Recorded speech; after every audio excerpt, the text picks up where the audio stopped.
Are you living your bucket list, or are you living in a bucket?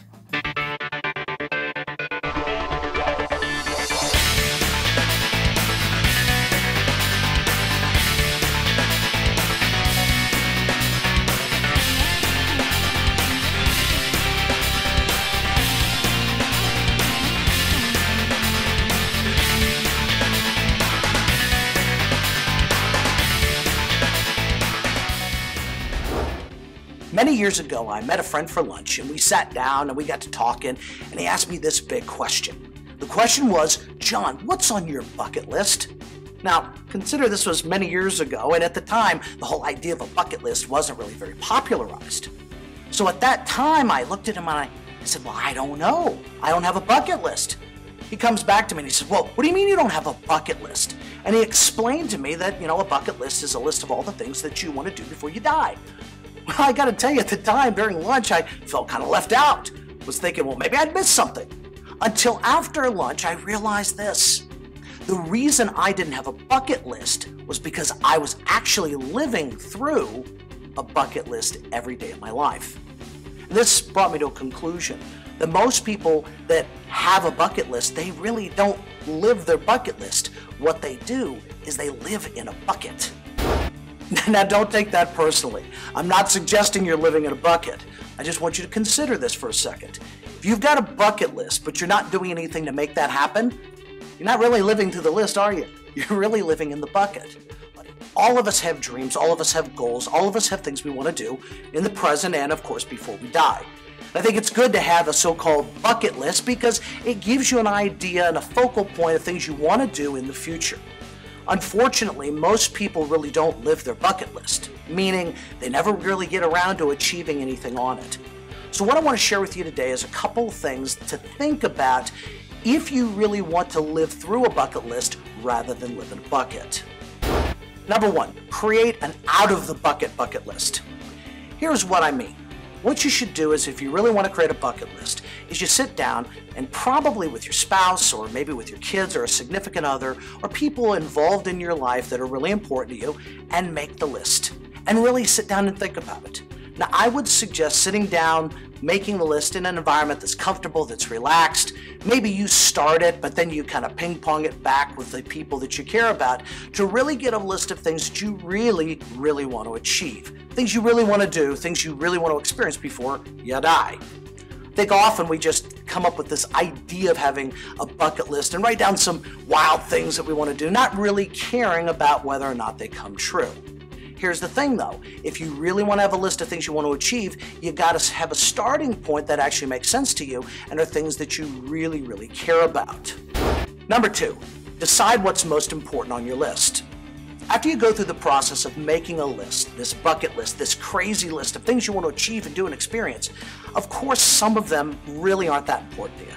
Some of them really aren't things that you would really sacrifice for, and some of them are things you just wrote down just for the heck of it.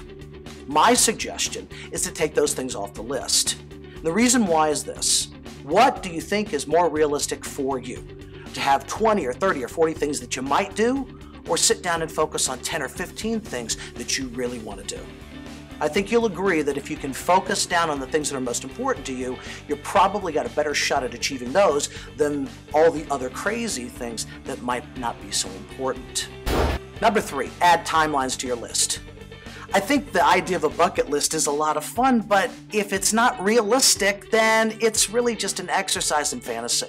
If you want to have your bucket list become a reality, have a shot at that, you need to go through the things on your list, your shortened list, and ask yourself, okay, when do I think it's possible to see these things become a reality? Now, I'm not suggesting right now that you go through a whole process of setting detailed goals and action plans. That's something else. But if we're just talking about the bucket list right now for fun, at least come up with some general timelines. At least it'll give you an idea of how to think about the things on your bucket list in terms of your present situation and your future. Maybe put down a year, maybe put down a couple of years. But the bottom line is that if you have some timelines, it'll cause you to focus more in and start thinking about how those things on the bucket list can become a reality. Number four, add some milestones. For each one of the items on your bucket list, my suggestion would be this. Take a look at where you are now and whatever date you put on that particular item on the bucket list and create a couple of milestones. So for example, let's say that you want to achieve something or experience something 3 years from now. At least have an idea of a couple of milestones that would have to happen or a couple of steps you need to take for those couple of years to be able to get to that. Now, I understand when we're talking about a bucket list, these don't have to necessarily be hardcore goals, but I can promise you this, if you've got a date and you've got a couple of milestones, it's going to give you a lot better opportunity to think about the items on your bucket list in a realistic capacity rather than just a fantasy, and there's probably a better chance you're going to achieve them. Number 5, keep your list close. This is so important. Anytime you have something you want to achieve, whether it's a short-term or a long-term goal or something on your bucket list, I really believe it's important to keep that list close to you. Meaning, keep it in a place that you can reference it or see it every month, maybe even every week. Because the more you are surrounding yourself with the things that you want to achieve, the more they'll be present in your mind and the better opportunity you're going to have to achieve them. Now again, the purpose of our time today was not to go through a whole detailed goal setting process, nor was it how to set specific action plans to achieve the impossible. All I wanted to do today was just to give you a little bit of encouragement, a little bit of focus on how to maybe think about your bucket list in a different way. Because here's what I do know. Most people live in a bucket. They never live through their bucket list. And that's not because they can't, it's just because they're really not focused on what's really most important to them. As always, I hope our time together today has given you some measure of encouragement and maybe giving you some ideas on how you can move from where you are to where you want to be.